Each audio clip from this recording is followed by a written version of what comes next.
안녕하십니까? 전 지방에 거주하는 60대 후반 남자입니다. 날씨가 슬슬 단풍을 볼 수 있는 가을이 훌쩍 다가왔네요. 우리 지역이 유독 가을의 풍경이 그렇게 예쁘거든요. 한평생 다른 지역에 가지 않고 고향에서 살았는데 여전히 좋습니다. 다른 것보다 풍경이 너무 예뻐서 마음이 편안해지더라고요. 서울이나 수도권 사는 분들은 그 나름의 매력이 있겠죠? 서울의 편리함을 포기하고 지방에 사는 것도 만족스러운 삶이랍니다. 아무튼 오늘은 우리 가족에게 일어났던 사연을 하나 제보하려고 합니다.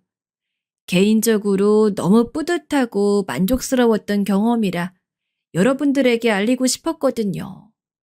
무슨 일이 있었는지 바로 시작하겠습니다. 이 사연을 듣고 계신 분 중에 혹시 자녀가 있으신 분들 계신가요? 전 자식이 5명이나 있습니다. 그중 4명이 딸이라 딸부잣집이죠. 이렇게 딸이 많은 집을 보면 다들 아들 낳으려고 그렇게 말이 낳았냐고 묻더라고요. 단도직입적으로 말씀드리자면 우리 집도 그 영향이 없진 않았습니다. 제가 형제가 없이 외동아들로 태어나서 우리 어머니는 손주들을 많이 원하셨어요. 더 낳고 싶으셨는데 아이가 도저히 생기지 않아 낳지 못하셨거든요. 입양까지 고민할 정도로 부모님은 자식이 많은 것을 원하셨습니다. 오죽하면 친척에게 아이를 얻어올까 고민까지 하셨대요. 하지만 결국 저 하나라도 잘 키우자 생각하셨다고 합니다. 저 역시도 자라면서 그렇게 형제 많은 집이 부러웠어요. 물론 부모님의 사랑을 독차지한 것은 좋았습니다. 하지만 외롭기도 했고 복잡한 집이 부러웠어요. 그래서 아내와 결혼하며 아이는 최대한 많이 낳자고 약속했습니다. 다행히 아내도 아이를 가지는 것을 원해 큰 불만은 없었어요. 그런데 첫째를 낳고 둘째를 낳았는데 둘 다 딸이더라고요. 물론 딸도 너무 예쁘고 사랑스러웠습니다. 하지만 사람 마음이라는 게 셋째까지 딸이니 우리 유전자에 아들이 없는 건가 싶었어요. 특히 우리 어머니가 옛날 분이라 아들을 원하셨거든요. 결혼하고 우리 부부는 부모님을 모시고 같이 살았습니다. 그래서 우리 어머니의 입김이 되게 셌어요. 그 상태에서 아내와 아이를 또 가졌는데 넷째까지 딸이었습니다. 넷째도 딸이라고? 도대체 우리 집엔 아들씨가 없는 거냐? 어떻게 된 게 아들이 안 나와? 이렇게 낳기도 힘들겠다. 아이고, 이게 무슨 일이야? 남들은 아들을 잘만 낳던데 왜 너희는 딸만 넷을 낳아? 에이, 어머니, 우리가 성별을 지정해 낳은 건 아니잖아요. 그래도 아내가 고생했는데 왜 그러세요? 자식은 많은 게 좋다 하셨잖아요. 그러니까 그냥 예뻐해 주세요. 여보, 고생 많았어. 저도 사실 속으로는 넷째까지 딸이라고 하니 많이 당황했어요. 하지만 이미 우리 어머니가 아들이 아니라고 뭐라 하는 상황에서 저까지 딸이라고 아쉬워할 순 없더라고요. 임신하고 출산하느라 고생한 아내가 안쓰럽기도 했고요. 그래서 전 넷째까지 딸이면 그냥 포기하려고 했습니다.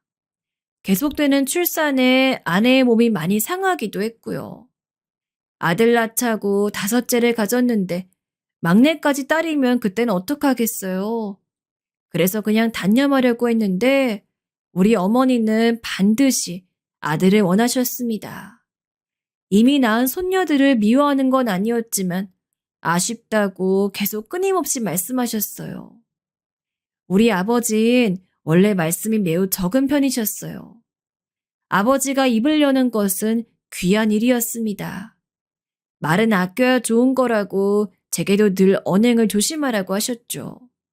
그런데 아버지까지 나서서 아들이 필요하다고 하셨습니다. 아무래도 어른들 생각엔 대를 이으려면 아들이 필수라고 생각하셨겠죠. 그런데 만약에 우리가 아이를 또 가졌는데 그때도 딸이면 어떡해요? 아들 가지려고 임신했다. 딸이 생기면 또 여섯째를 가져요? 아유, 그렇게 아들을 원하면 차라리 입양은 어때요? 입양 같은 소리 하지도 마. 나처럼 애기 안 생기는 몸도 아니잖아. 그냥 아들 낳을 때까지 낳든가? 하늘에 대고 빌어봐라. 그럼 아들을 보내줄 거야. 그래도 대를 이어야지. 딸들은 나중에 결혼하면 출가 외인이란 말이야. 어머니는 대놓고 아들을 원하셨는데 절대 입양은 안 된다는 주의였어요. 평소에 시집살이를 시키는 분은 아니었는데 이렇게 자식 관련해선 부딪히는 일이 많았습니다.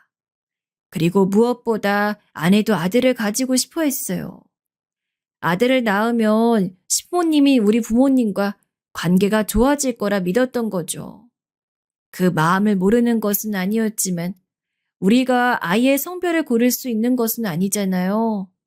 사실 셋째도 넷째도 아들을 바랬는데 딸이 태어난 거라 더욱 망설여졌습니다. 저는 그래서 가족들에게 제가 나서서 4명의 딸이라도 잘 키우자고 했어요. 실제로 우리 딸들은 제가 봐도 사랑스럽고 예뻤거든요. 성별이 뭐가 중요하냐고 딸들을 안고 소리쳤던 기억이 아직도 생생합니다. 그러다 우리 아버지가 지병으로 별세하게 되셨어요. 그때가 우리 큰딸이 고등학생일 때였습니다. 몸이 여기저기 많이 아프셔서 병상에 누워 계시다 집에서 돌아가셨어요. 그런데 아버지가 돌아가시기 전에 제게 뭐라 말씀하셨는지 아세요? 바로 아들은 낳아야 한다고 하셨습니다. 그렇게 아파 죽기 직전인데도 제게 눈 감기 전까지 아들을 원하셨죠. 아무리 제가 들어도 부모님 귀에는 들리지 않더라고요. 고집이 정말 대단하다고 느꼈습니다. 물론 아버지의 유언이라고 아내와 논의해서 아들을 낳은 것은 아닙니다. 몇 번이고 말했지만 아이의 성별은 우리가 고르는 게 아니잖아요. 5째를 가진 것은 정말 우연이었어요. 이미 아이들은 첫째는 고등학생이고 넷째는 9살이었습니다. 아내가 몸이 이상하다고 병원에 가더니 임신 소식을 들고 왔어요. 아내의 임신을 알고 어머니는 아버지가 죽으면서 아들을 보낸 게 틀림없다고 말씀하셨습니다. 이 한약을 먹어봐라. 이게 아들 생기게 하는 한약이래. 이거 먹고 다들 아들을 낳았다고 말이 많아. 내가 돈 많이 주고 사왔으니 아침마다 꼭 먹도록 해, 아가. 알겠니? 어머니, 이미 생긴 아이라고요. 그렇다고 딸이 아들로 바뀌어요? 말이 되는 소리 해요. 아유, 내 팔자야. 혹시나 해서 말하는 건데 그러다 딸 나오면 절대 원망하지 마세요. 그리고 기도도 그만하세요. 이미 성별은 정해졌어요. 우리 어머니는 옛날 분이라 믿는 미신이 아주 많았습니다. 그래서 전국을 돌아다니며 이상한 부적도 사오고 굿도 했어요. 더 웃긴 것은 아내도 그걸 믿었다는 거였습니다. 저 혼자만 이 이상한 이 여자들 속에서 5째가 딸이라도 예뻐해 주려고 생각했어요. 그리고 마침내 아내가 5째를 낳았는데 성별은 그렇게 어머니와 아내가 원하던 아들이었습니다. 전 속으로 딸아이여도 내 새끼니까 예뻐하려고 했는데 막상 아들이 나오니 기쁘긴 하더라고요. 물론 아내와 어머니는 너무 대놓고 좋아하셨습니다. 특히 어머니의 반응이 난리였죠. 어머니는 손자가 태어났다고 소를 잡으셨어요. 동네 사람들을 집으로 불러서 집안에 경사가 났다고 잔치를 벌이셨습니다. 우리 집이 딸부잣집인 걸 알고 이웃들도 제게 축하한다고 하더라고요. 우리 아내는 아들인 것을 알자 눈물까지 엉엉 흘렸습니다. 그렇게 온 동네에 주목을 받고 태어난 아들이었어요. 늦둥이라 오랜만에 아기를 보니 확실히 저도 귀엽긴 했습니다. 그런데 어머니와 아내는 유별나게 아들을 좋아했어요. 확실히 아들을 낳고 어머니도 며느리인 우리 아내와 사이가 각별하게 좋아졌습니다. 딸들을 낳았을 땐 어머니가 아내에게 딱히 뭐를 해준 것도 없었거든요. 그런데 아들을 낳았더니 무려 금을 선물해 주었어요. 아들 낳느라 고생했다고 온갖 귀한 음식도 다 사서 먹이고 아내의 친정인 처가에도 선물을 어마어마하게 보냈습니다. 아내도 시어머니에게 그런 대접을 받으니 아들이 그렇게 예뻤는지 아들이라면 사족을 못 쓰기 시작했어요. 아들은 실제로 태어나고 걸을 때까지 아내와 어머니 품속에서 잠을 교대로 번갈아 잘 정도로 예쁨을 많이 받았습니다. 걷기 시작하고도 어머니는 우리 아들이 넘어지면 땅을 때릴 정도로 손자를 특히 좋아하셨죠. 아이가 크면서 어머니와 아내는 아들에 대한 편애를 숨기지 않았어요. 그래서 일부러 제가 더 딸들에게 사랑을 주려고 노력했습니다. 다행히 우리 딸들도 막내가 늦둥이라 예쁘다고 본인들이 나서서 안아주고 예뻐해 다행이었죠. 다들 이미 어느 정도 큰 뒤라 아기가 예뻤나 봐요. 아들의 돌잔치 때는 어머니가 다시 손을 잡으셨어요. 아들이 자라면서 생일 때는 온 동네의 잔치였습니다. 어머닌 손자라면 무엇이든 해주려고 하셨거든요.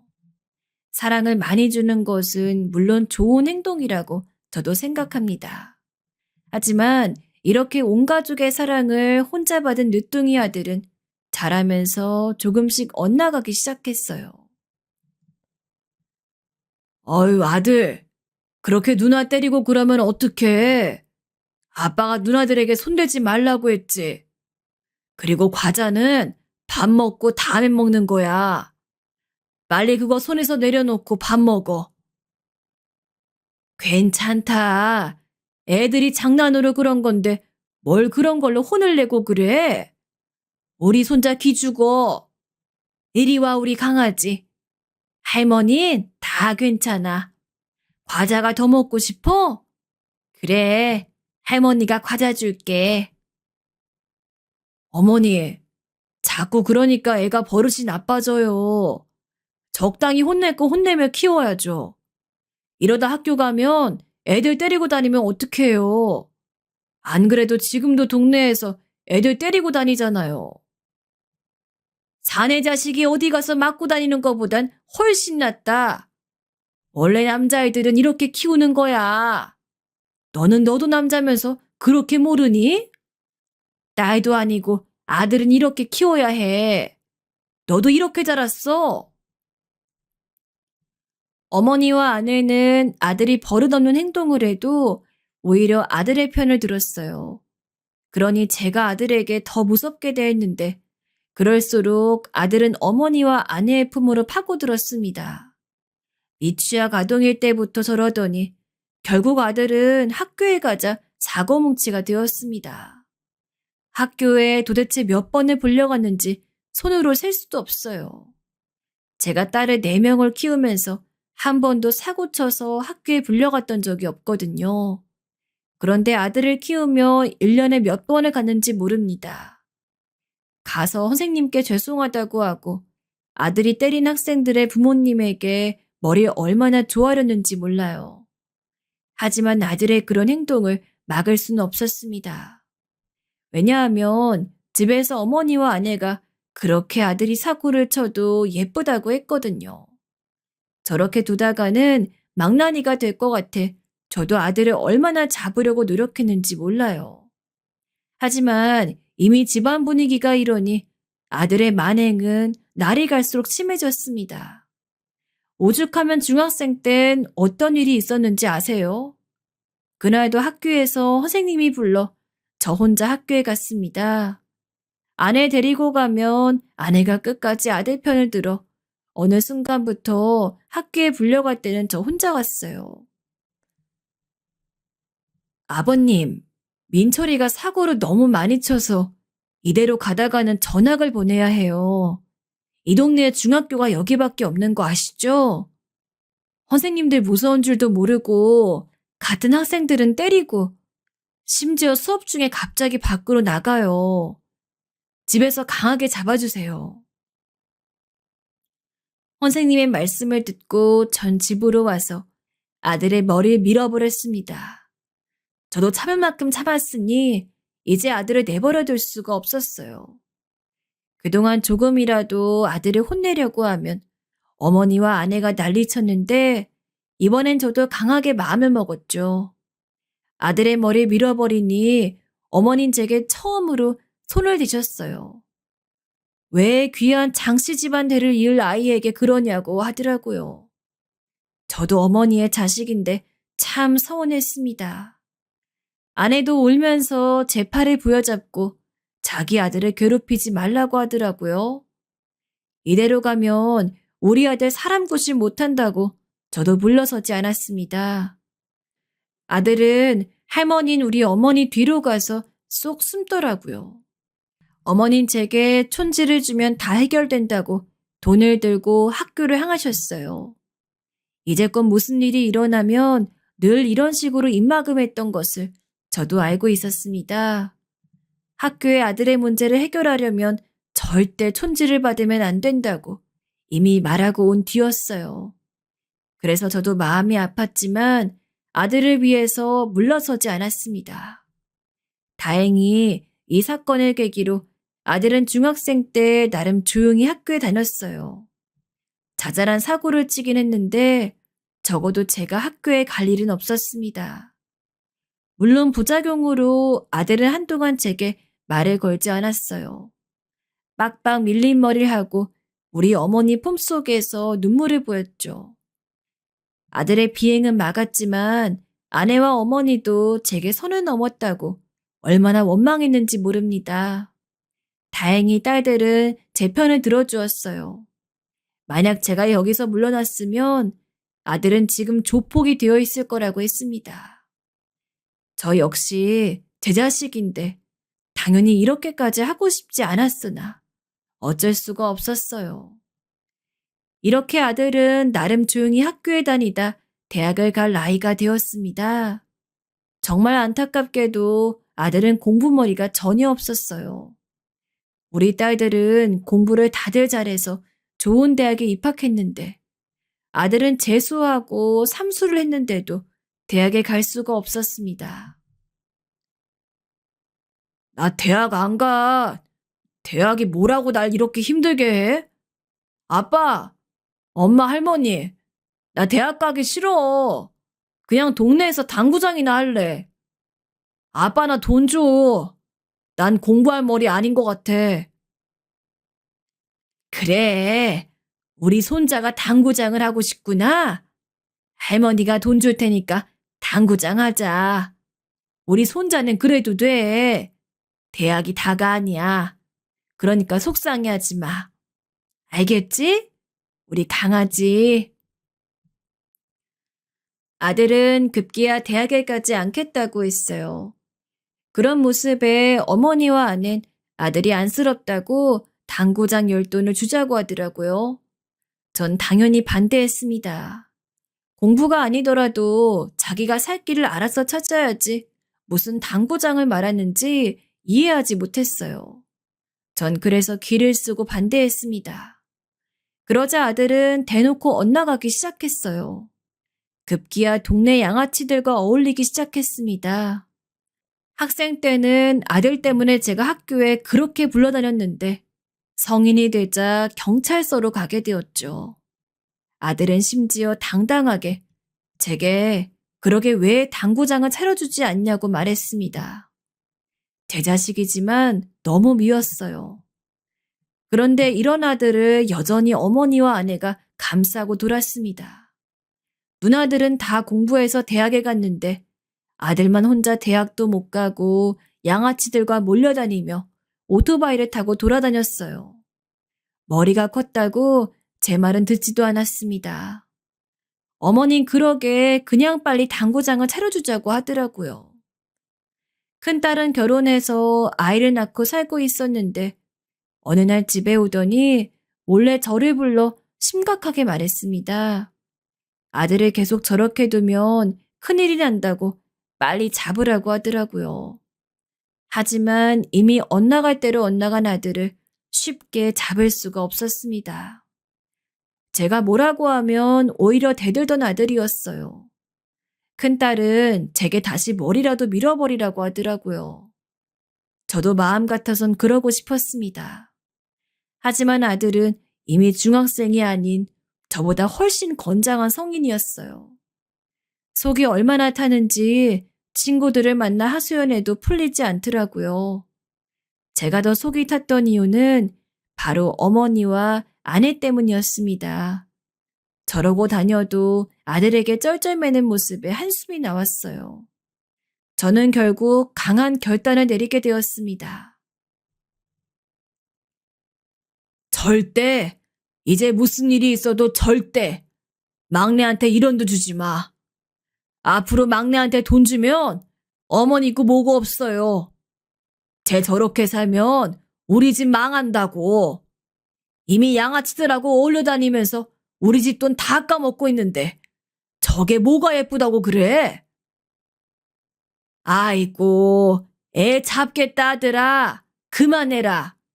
우리 손주가 어린 마음에 그럴 수도 있는 거지. 우리 강아지 난 안쓰러워 죽겠어. 네가 너무 애를 쥐잡듯 잡으니까 애가 저리 된 거 아니야. 어머니, 저도 이제 못 참아요. 경찰서로 들락거리는 것도 한두 번이지. 이러다 제 교도소라도 가면 어떡합니까? 네? 제발 이번 한 번만 눈 딱 감고 모른 척 좀 해주세요. 막내, 너 돈 필요하면 너도 성인이니 알아서 돈 벌어. 그동안 제가 아무리 생각해도 막내가 저러고 돌아다니던 것은 여유가 있어 그랬던 것 같았습니다. 어머니와 아내가 또래에 비해 넉넉하게 지어나니 세상 무서운 것을 자기가 몰랐던 거죠. 막낸 집에서 1원도 지원받지 못하자 급기야 어떤 행동을 했는지 아세요? 바로 군대에 갔습니다. 입대하겠다고 머리 밀고 온 막내를 보며 전 한숨이 그렇게 나왔습니다. 그래도 어차피 대한민국 남자라면 가야 하는 군대니 보내줬어요. 제발 가서 정신을 차리길 얼마나 빌었는지 모릅니다. 2년 뒤 제대한 막내는 제게 아주 진지하게 말했습니다. 진짜 당구장만 차려준다면 자기가 무엇이든 하겠다고 하더라고요. 본인은 머리가 좋지 않아 공부는 절대 못하겠다고 했어요. 그러면서 당구장을 제발 차려달라고 하더라고요. 너무 진지하게 말하기도 했고 제대하고 늠름해진 모습을 보고 전 처음이자 마지막이라고 약속하고 돈을 주었어요. 그러자 막내는 바로 당구장을 차렸어요. 처음에는 조금 열심히 하는 것 같았습니다. 우리 집에서 제일 먼저 일어나 당구장에 가서 청소하고 준비하더라고요. 열심히 일해 돈을 벌더니 집으로 고기를 사서 오기도 했어요. 그런 모습을 보며 아낸 기특하다고 눈물을 흘리더라고요. 저도 내심 속으로 이놈이 드디어 정신을 차렸다고 생각했습니다. 하지만 그것도 오래가지 않더라고요. 겨우 한 반년이 지나자 금세 또 질렸는지 가게에 나가지 않았습니다. 본인이 사장인데 가게를 전혀 돌보지 않았어요. 제가 아들에게 왜 가게에 나가지 않냐고 하자 자기가 알아서 한다고 오히려 화를 내더라고요. 저는 그 모습을 보며 당구장을 차릴 수 있도록 도와준 것을 후회하기 시작했습니다. 이때 아들하고 전 참 많이 싸웠어요. 전 당장 당구장을 접으라고 했고 아들은 자기가 알아서 한다고 난리였습니다. 집안 분위기는 당연히 좋지 않았어요. 그런데 얼마 후에 이상한 일이 벌어졌습니다. 갑자기 아들이 변해서 당구장을 열심히 나가더라고요. 이게 무슨 일인가 싶었는데 일단 성실하게 사는 모습에 안도했습니다. 어머니와 아내도 덩달아 기뻐했어요. 그리고 조금 시간이 흐르자 아들이 별안간 갑자기 예고도 없이 어떤 아가씨를 우리 집으로 데리고 왔습니다. 데리고 온다는 말도 없이 진짜 저녁에 참하고 예쁜 아가씨와 집에 왔어요. 그러더니 뭐라고 했는지 아세요? 아버지, 어머니 할머니 저 결혼할래요. 미선 씨랑 사랑에 빠졌습니다. 제가 갑자기 변해서 당황스러웠죠? 이게 다 미선 씨 덕분이에요. 저 정신 차리고 공부해서 대학도 가겠습니다. 아, 아들, 이게 무슨 소리냐? 갑자기 결혼한다고? 이 아가씨가 네 여자친구야? 아니, 결혼할 거면 미리 말을 해야지. 이렇게 갑자기 며느리 데리고 오면 어떡하냐? 아이고, 안녕하세요. 이리 오세요. 너무 당황한 저는 얼떨결에 아들과 결혼한다는 아가씨를 마주하게 되었어요. 며느리의 첫인상은 아직도 잊을 수가 없습니다. 딱 보자마자 이런 아가씨가 도대체 우리 아들을 왜 만날까 의아했어요. 너무 착하고 순한 게 표정만 봐도 보였거든요. 갑작스럽게 찾아와서 차린 것도 없는데 아무렇지 않아 보였습니다. 오히려 준비한 꽃다발을 내밀면서 잘 부탁한다고 하더라고요. 며느린 동네 수선집에서 일하던 아가씨였습니다.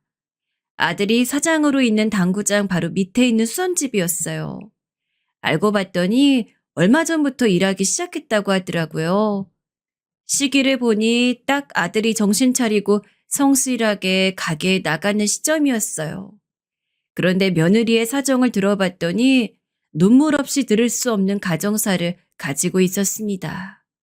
바로 며느리는 홀아버지 밑에서 자랐다고 하더라고요.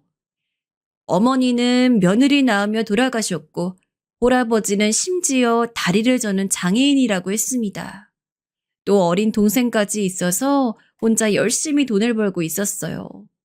아픈 아빠 때문에 고등학교를 졸업하고 바로 일하기 시작했다 하더라고요.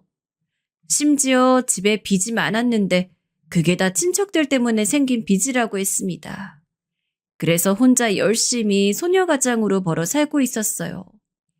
그런데도 웃음을 잃지 않고 긍정적으로 사는 모습에 제 딸도 아닌데 참 기특했습니다. 전 자고로 사람은 긍정적으로 살아야 한다고 생각하거든요. 세상이 무너져도 희망을 잃지 않는 것이 중요하다고 생각합니다. 그런 제 생각에 딱 맞는 며느리 보자 참 예뻤어요. 물론 얼굴도 예뻤지만 무엇보다 마음씨가 너무 제 마음에 들었습니다. 속으로 이런 사람이 왜 우리 아들을 만나는지 궁금하기도 했죠. 이런 저와 달리 어머니와 아내는 며느리를 별로 좋게 생각하지 않았습니다. 바로 며느리의 집안 환경이 좋지 않았기 때문이에요. 아내는 적어도 부모가 둘 다 멀쩡하게 살아있는 집을 원했습니다. 다 쓰러져가는 집안 환경의 여자와 굳이 우리 아들을 결혼하게 하고 싶지 않아 했어요. 어머니는 이런 여자를 데리고 와도 우리 아들이 아까워서 안 된다고 하셨습니다. 하지만 저는 반드시 이 아가씨와 우리 아들을 결혼시키고 싶었어요.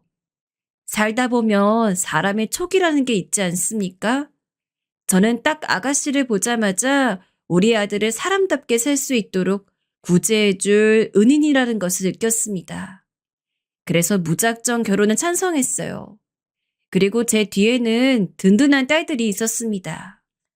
특히 장녀인 큰딸이 며느리 보자마자 마음에 들어 했거든요. 이 사람아, 사람 됨됨이가 제일 중요하지. 무슨 재산이 어떻고 가정 환경이 어떻고 그런 걸 따져. 그냥 결혼시켜. 우리 아들 저 아가씨랑 결혼 못하면 인생 어떻게 또 막장으로 살지 몰라. 당신은 도대체 왜 우리 아들을 그렇게 말해? 내가 뭐 어디 재벌가 손녀딸 데리고 오래? 그냥 평범한 가정이면 된다고. 다 쓰러져가는 집안의 소녀 가장을 왜 우리 아들하고 결혼시키냐고. 아내와 저는 이 결혼 때문에 얼마나 많이 싸웠는지 몰라요. 급기야 어머니는 결혼을 반대한다고 머리에 두건을 쓰고 눕기까지 하셨습니다. 다행히 딸들은 제 편이었어요. 아들이 동네에서 양아치들하고 몰려다녀 본인들까지 창피했다고 하더라고요. 그러면서 그래도 저 아가씨를 만나더니 애가 성실하게 가게 운영도 하고 술 마시며 몰려다니지 않는다고 결혼을 적극적으로 주장했습니다. 이 과정에서 저는 아들과 극적인 화해도 하게 되었어요. 원래 서로 대면대면한 사이였는데 모로 가도 서울만 가면 된다고 하죠. 아들은 본인의 결혼을 제가 적극적으로 추진하자 본인을 드디어 믿어주는 거냐고 눈물을 보였습니다. 뭐가 됐든 전 아들을 사람 만드는 게 인생의 목표였어요. 이런 상황에서 아들과 며느리는 결국 결혼에 성공했는데 여기서 며느리의 꿈도 컸습니다. 우리 집은 딸이 4명이나 있고 집도 화목한 편이지만 딸들의 성격이 다들 애교가 많고 그러진 않아요. 다들 오히려 할 말은 제대로 하는 대장부에 가깝습니다. 그래서 우리 어머니가 늘 딸들에게 차분하게 행동하라고 할 정도였어요. 딸들은 그 말을 듣지도 않았지만요.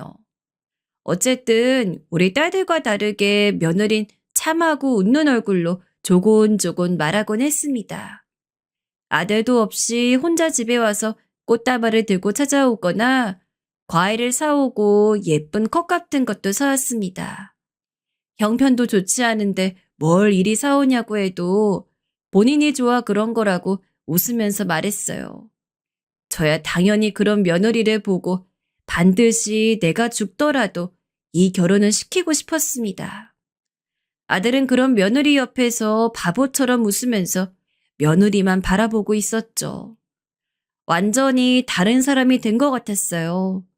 결국 이런 노력 끝에 우리 어머니와 아내도 허락해서 드디어 결혼이 성사되었습니다.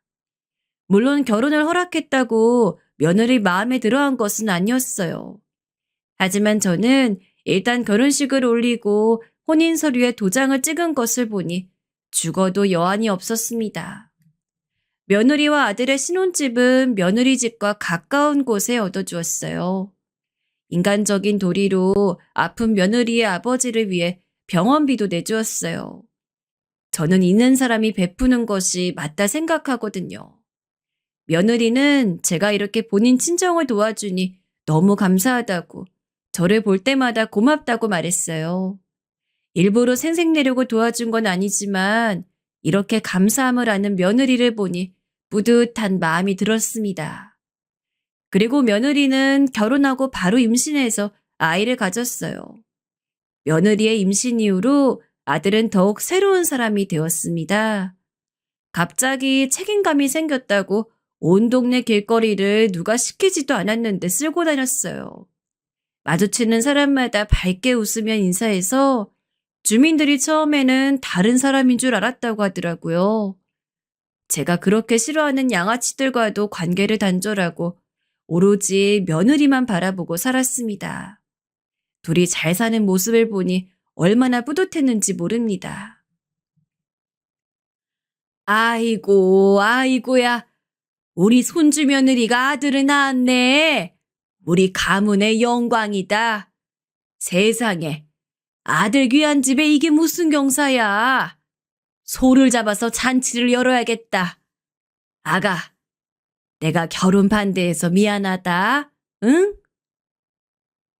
어머니, 내가 딱 우리 며느리가 우리 가문 구할 귀인이라고 했죠? 거봐요. 그러게 왜 그렇게 반대했어요? 세아가 출산하고 조리 잘해야 평생 안 아픈 거 알지? 어디 아픈 곳 있으면 당장 말해라.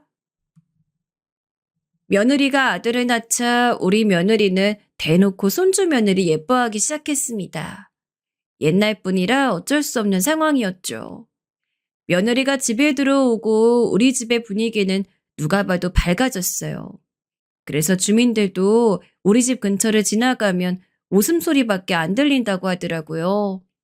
그럴 수밖에 없는 것이 며느리가 우리 집에 참 잘했습니다. 생글생글 웃으면서 말동무도 해주고 나서서 안마도 해주고 너무 천사였어요. 시누이가 내시나 있으니 며느리가 불편할 수도 있는데 본인이 나서서 우리 딸들에게 다가갔어요. 그래서 우리 딸들이 오히려 저보다 며느리를 더 챙기기도 했답니다. 손자가 돌을 갓 지났을 때 우리 어머니가 몸이 되게 아프셨어요. 아무래도 나이가 많이 드셨으니 노화가 진행되었습니다. 치매나 암 같은 심각한 병은 다행히 아니었는데 관절이 유독 아프셨어요. 아무래도 우리가 사는 지방은 병원이 서울보다 별로거든요. 병원에서도 서울로 가서 치료하는 게 낫다 하셨습니다. 그래서 어머니를 서울로 병원에 모시고 다닐 사람이 필요했는데 그걸 며느리가 담당했어요. 자기가 먼저 나서서 우리 어머니를 모시고 서울로 가겠다고 하더라고요. 전 처음에 며느리는 손자도 키워야 하고 또 불편할 수도 있으니 거절했습니다. 하지만 며느리는 본인 친정아버지의 병원비도 제가 다 내고 있는데 이 정도는 아무렇지도 않다고 하더라고요. 그러면서 본인은 원래 서울을 좋아했다고 어머니를 모시고 간 김에 서울 구경도 하겠다고 했어요. 그래서 며느리가 어머니 모시고 서울로 병원에 다녔는데 이때 우리 어머니는 며느리에게 푹 빠지게 되었습니다. 가는 동안 옆에서 우리 어머니가 심심하지 않게 말동무도 해주고 간식도 알아서 챙겼대요. 병원에서도 손을 꼭 잡고 옆에서 지루하지 않게 해주고 의사한테 궁금한 것도 대신 물어봤다고 합니다. 그러다 우리 어머니가 돌아가시기 전엔 집에서 누워 계셨어요. 거동이 불편한 어머니를 며느리가 옆에서 손수 돌봐주었습니다. 아가, 너 힘들지 않냐? 내가 돌볼 테니까 너는 가서 쉬어. 남의 집 귀한 딸 이렇게 힘들게 하면 내가 나중에 벌 받아. 가서 밥 먹고 편하게 누워 있어라. 아버님, 저는 괜찮아요. 우리 아버지 돌봤던 경험이 있어서 아무렇지도 않아요. 그리고 할머니, 제가 병원에 모시고 다니면서 어디가 불편한지 누구보다 잘 알잖아요. 저 믿고 맡겨주세요. 할머니도 제가 돌보는 것을 더 편해하세요. 표정부터 다르잖아요. 며느리의 말대로 우리 어머니는 아들인 저보다 며느리가 옆에 있을 때 가장 편해 보였어요. 실제로 저는 눈치채지 못했는데 며느리는 어머니의 눈빛만 보고 어디가 불편한지 바로 알더라고요. 기저귀도 손수 갈아주고 죽도 본인이 끓여서 먹여주었습니다. 그 모습을 보고 전 며느리에게 얼마나 감동했는지 모릅니다. 우리 아들도 생전 부엌에 들어가질 않았는데 며느리와 아이를 낳더니 아예 다른 사람이 되었어요. 극진한 손자 부부의 간호를 받고 우리 어머니는 집에서 눈을 감으셨습니다. 눈을 감을 때도 우리 며느리를 끝까지 바라보셨어요. 며느리는 장례식 때도 본인이 마치 우리 어머니의 손녀인 것처럼 하나부터 열까지 다 챙겼습니다. 친척들이 며느리 보더니 어디서 복덩이를 데려왔냐고 하더라고요. 전 장례를 마치고 며느리를 따로 불렀습니다. 그리고 며느리에게 혹시 원하는 게 있냐고 물었어요. 우리 어머니를 마지막 가는 길에 잘 보내드렸으니 며느리에게 거하게 뭐라도 해주고 싶었습니다. 제가 명품 가방이나 부동산 같은 것을 말하자 웃으면서 본인은 그런 거에 관심이 전혀 없다고 거부하더라고요. 그러더니 며칠 뒤에 며느리가 저를 찾아왔어요. 사실 예전부터 며느리는 공부가 그렇게 하고 싶었다고 하더라고요.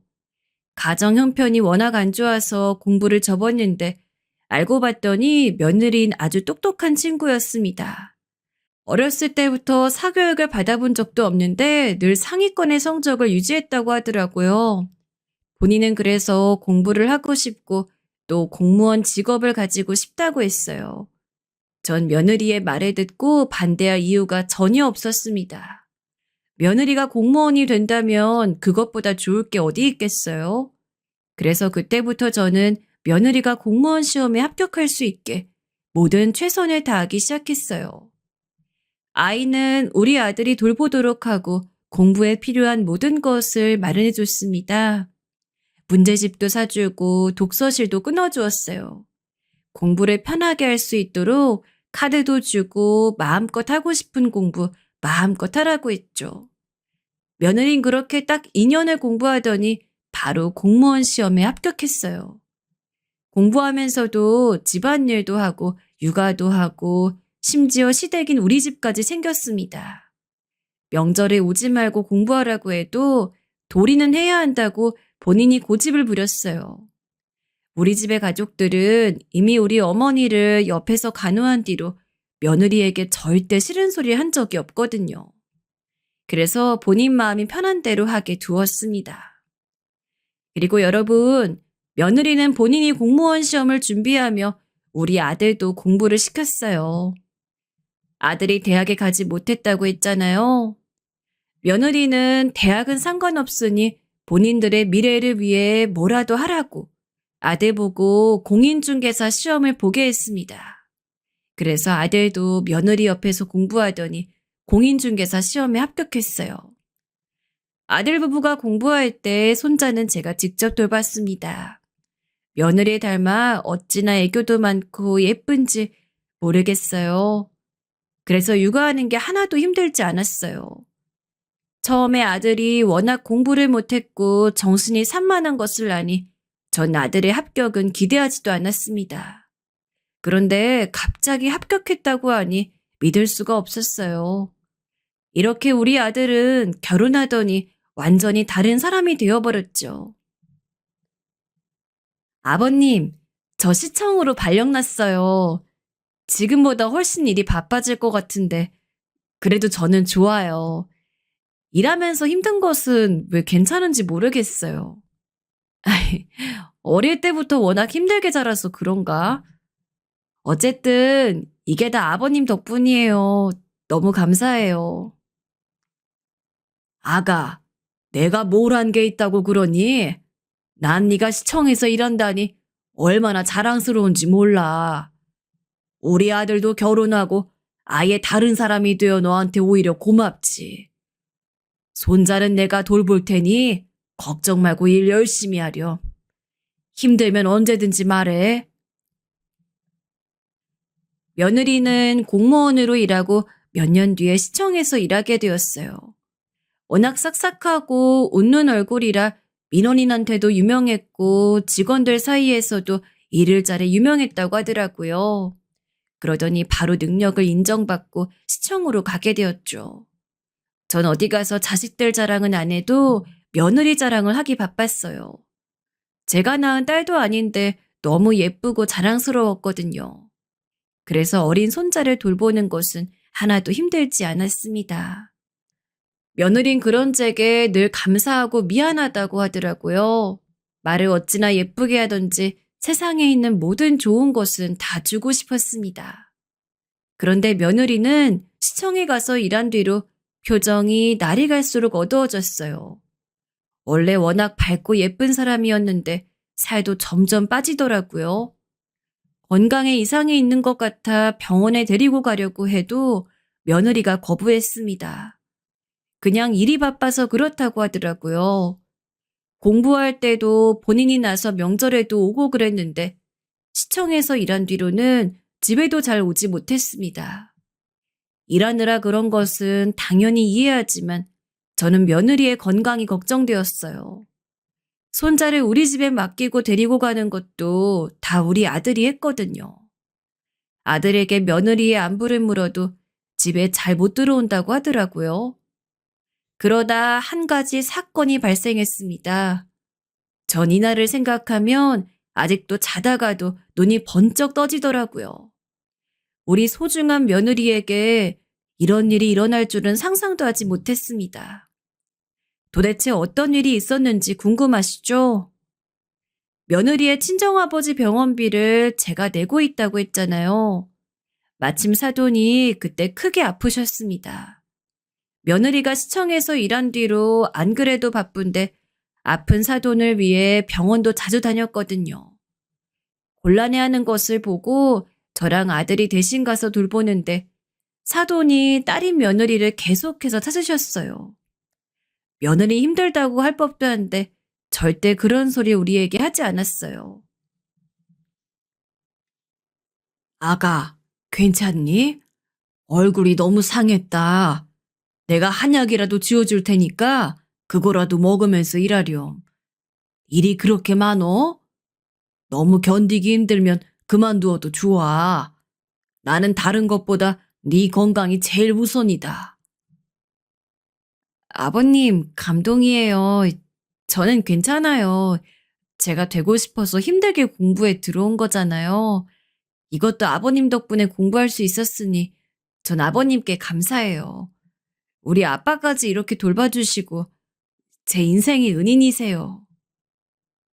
며느리는 저한테 오히려 이렇게 고맙다고 말할 정도로 착한 사람이었어요. 이런 상황에서 사돈은 날이 갈수록 건강이 안 좋아지셨습니다. 결국 죽을 고비도 얼마나 넘겼는지 몰라요. 이 과정에서 며느린 일하다 달려왔던 적도 많습니다. 도저히 일을 뺄 수 없으면 저랑 아들이 사돈의 곁을 지켰죠.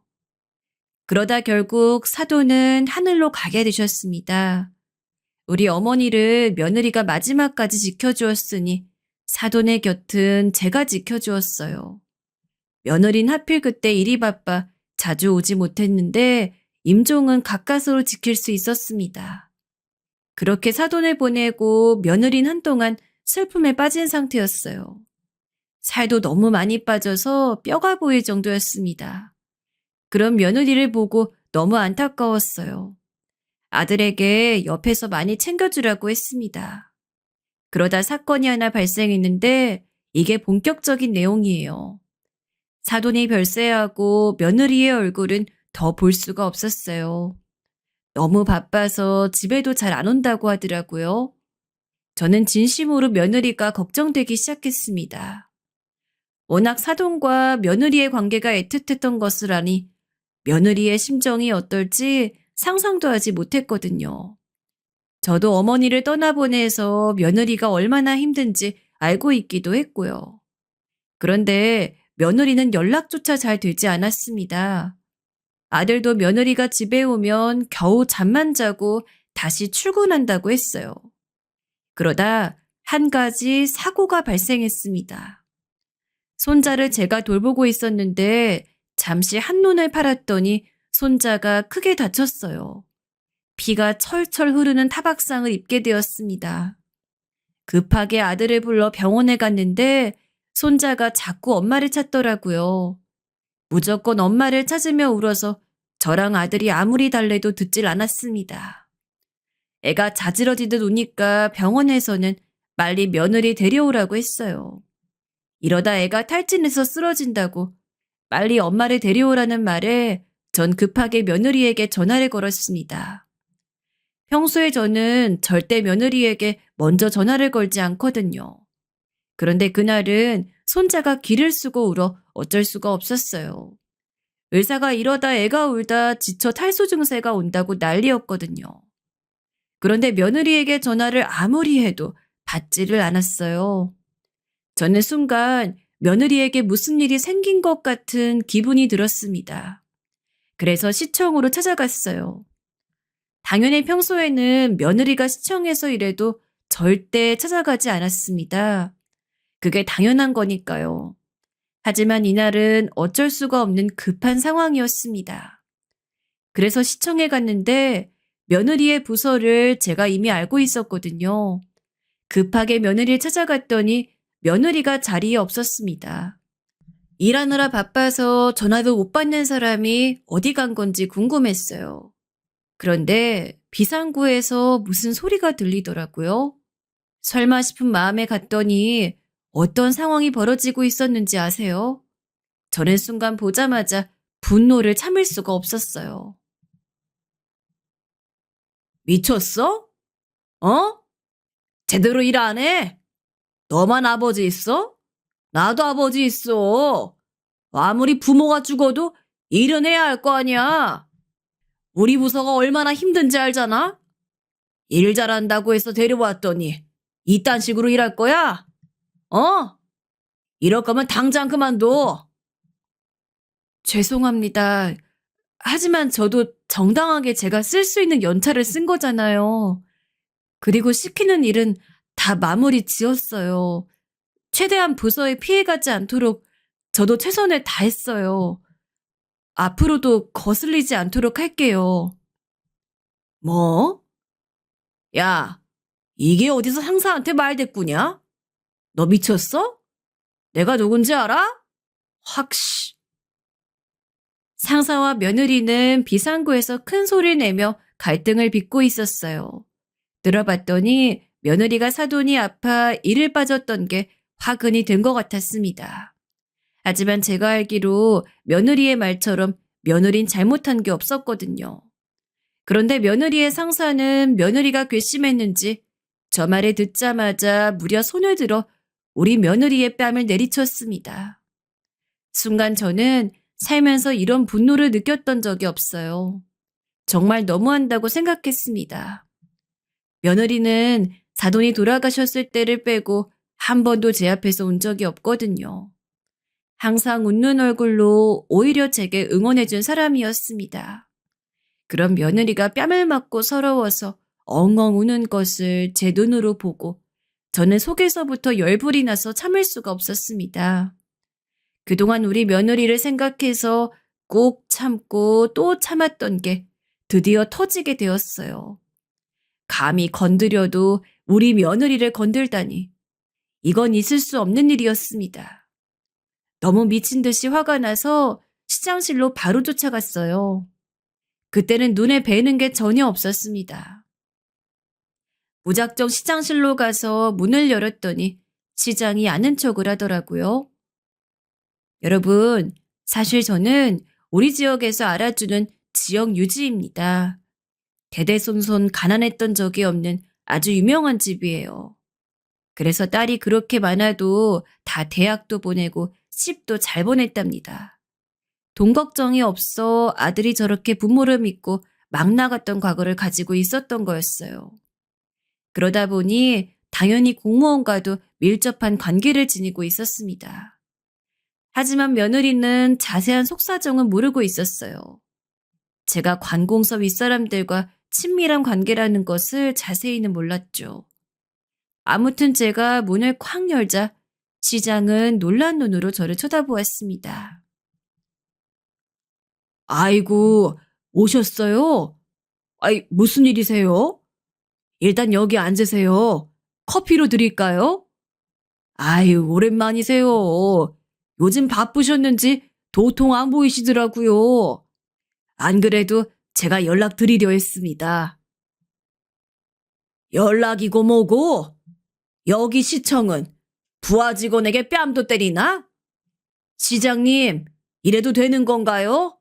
네?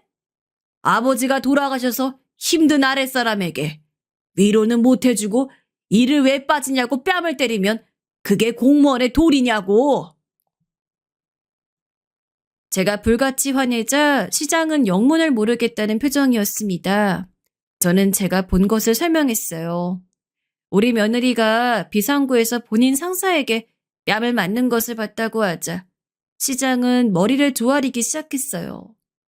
제가 여전히 화를 주체하지 못하자 시장은 결국 시청에 있는 모든 공무원을 집합시켰습니다. 강당으로 모인 공무원들에게 시장이 앞에서 부하 직원을 때린 사람이 있으면 자진 신고하라고 했죠. 그런데 제가 뻔히 얼굴을 아는데 그 상사가 나오지 않더라고요. 순간 화를 또 참지 못하고 제가 나섰습니다. 가서 네가 우리 며느리 뺨을 때렸냐고 소리를 지르자 상사는 벌벌 떨기 시작했어요. 마침 그 부서회장이 저랑 친밀한 사람이었거든요. 저를 알아보고 역시 머리를 조아리자 상사는 급기야 눈물을 보이기 시작했습니다. 며느리도 놀란 토끼눈이 된 채로 저를 바라보았어요. 아가, 난 네가 이런 취급 당하고 일하는 거 보면 화가 나 참을 수가 없어. 너는 잘못한 게 없으니 가만히 있어. 내가 알아서 할게. 우리 며느리가 아버지가 돌아가셔 힘든데 거기다 대고 상사란 사람이 이래도 되는 거냐고요? 당신 당장 우리 며느리에게 사과하세요. 아이고, 미안합니다. 아이, 제가 도대체 무슨 짓을 했는지 모르겠어요. 죄송합니다. 다시는, 정말 다시는 이런 일이 없도록 할게요. 너무 죄송합니다. 상사는 울면서 며느리 앞에서 무릎을 꿇고 빌기 시작했어요. 솔직히 저라면 그런 상사를 절대 용서하지 못할 텐데 며느리는 괜찮다고 하더라고요. 자기는 이제 괜찮으니까 다른 사람에게는 절대 그러지 말라고 말했습니다. 그런 천사 같은 며느리를 보고 주변에서도 다들 감탄했어요. 시장도 감동했는지 며느리 한참 쳐다보았습니다. 그렇게 우리 며느리를 때린 상사는 인사발령이 다른 곳으로 나서 며느리와 멀리 떨어뜨려 놨어요. 제가 가해자인 상사는 무조건 며느리와 멀리 떨어지게 해달라고 했거든요. 시장은 지역 유지인 제 말을 거역할 수 없었습니다.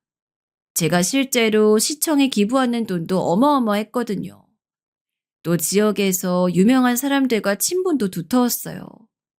시장이 쩔쩔매는 모습을 보고 그 상사는 며느리에게 또 사과했다고 하더라고요. 아무래도 우리 지역에서 계속 죽을 때까지 살 거면 시장이나 제게 밑보이면 안 되니까요. 그 뒤로 며느리는 지금도 여전히 잘 다니고 있답니다. 며느님 원래 성격도 좋고 일도 잘해서 사람들이 좋아했다고 하더라고요. 이 사건이 끝나고 며느리가 제게 다가와서 너무 든든하고 고마웠다고 웃으면서 말했습니다. 저는 그런 며느리를 보고 우리 아들을 사람으로 만들어주고 어머니 가는 길도 지켜주었는데 이건 당연하다고 했어요. 며느리는 본인 아버지가 돌아가시고 마음 둘 곳이 전혀 없었는데 시아버지인 저를 이제 친정아빠라고 생각하겠다 하더라고요. 그 말을 듣고 저도 눈물이 나왔습니다. 지금도 며느리와 저는 서로 너무 잘 지내고 있어요. 아들과 며느리는 금슬도 좋아서 지금 둘째도 임신한 상태랍니다. 참 우리 아들은 당구장을 접고 며느리와 공부해서 합격한 공인중개사 자격증으로 열심히 부동산 일도 하고 있어요. 매일 열심히 일하는 아들을 보고 우리 아내도 뿌듯하다고 하더라고요. 딸들은 우리 며느리를 복덩이라고 부르고 있어요. 이렇게 며느리가 시집오고 우리 집은 웃는 일이 가득해서 얼마나 좋은지 모릅니다. 아마 남은 인생도 행복하게 살 것 같아요. 여러분, 여기까지가 제가 준비한 사연입니다. 재미있게 들으셨나요? 저는 개인적으로 살면서 가장 통쾌했던 사연이랍니다.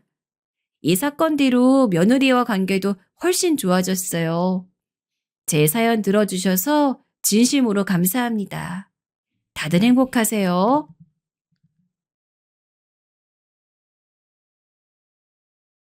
안녕하십니까. 어느새 초로에 접어든 사내입니다.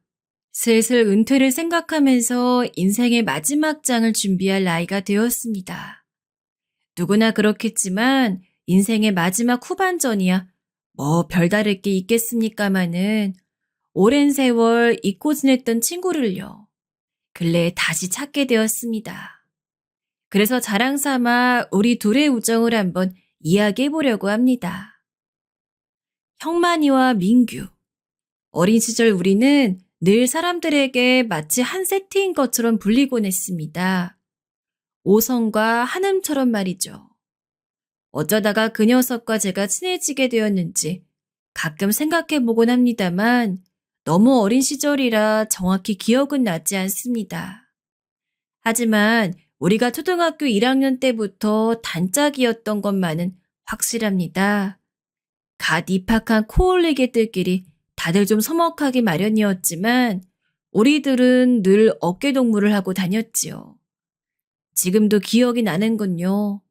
하굣길에 민규네 집과 저희 집 사이에 갈림길에 설 때면 늘 서로 그날 저녁에 해야 할 일을 외치면서 헤어지곤 했죠. 무슨 만화를 꼭 보라는 둥, 어떤 숙제를 꼭 하라는 둥, 뭐 그런 이야기들을 말이죠. 학교에서 하루 종일 붙어 다니고 난 후에도 집에서마저 서로가 비슷한 경험들을 나누고 싶었던 것 같습니다. 그리고 다음 날이면 서로가 한 일에 대해서 실컷 떠들곤 했습니다. 한 번은 흘러가는 물을 보면서 대화를 나누던 기억이 나는군요. 도랑에 흐르는 물을 바라보며 멀리 강물과 합쳐져 우리의 눈이 닿지 않는 곳으로 휘돌아 나가는 물길을 바라보며 우리도 물이 되어서 저렇게 먼 곳으로 흘러갔으면 좋겠다고 이야기를 했었더랬습니다. 생각해보면 어린 시절의 호기심, 알 수 없는 먼 곳에 대한 그리움, 가보지 못한 곳에 대한 설렘 그 모든 것들을 민규와 함께 했던 것이었어요. 신기하게도 그렇게 서로 죽고 못 사는 친구였지만 서로 다른 팀이 되어 축구를 하거나 운동회에서 편이 갈라지면 또 기를 쓰고 서로 이겨야만 직성이 풀리곤 했죠.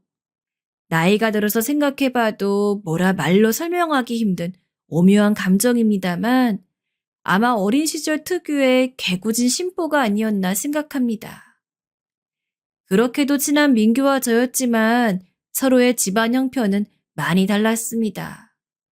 저희 집은 소를 제법 키우는 집이라 형편이 좀 넉넉했지만 민규는 홀어머니 쓰라해서 어렵게 학교를 다니고 있었습니다.